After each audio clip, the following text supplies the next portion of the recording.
حضرت انس رضی اللہ تعالیٰ عنہ روایت کرتے ہیں کہ رسول اللہ صلی اللہ علیہ وآلہ وسلم جب رفع حاجت کے لیے بیت الخلاء میں داخل ہونے کا ارادہ کرتے تو فرماتے اللہم انی اعوذ بک من الخبوث والخبائث، اے اللہ تحقیق میں تیری پناہ پکڑتا ہوں نر اور مادہ ناپاک جنوں کے شر سے۔ رسول اللہ صلی اللہ علیہ وآلہ وسلم نے فرمایا بیت الخلاء جنوں اور شیطانوں کے حاضر ہونے کی جگہ ہے۔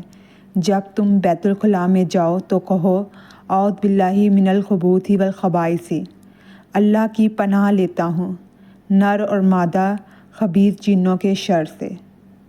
بیت الخلاء سے نکلتے وقت کیا پڑھنا چاہیے؟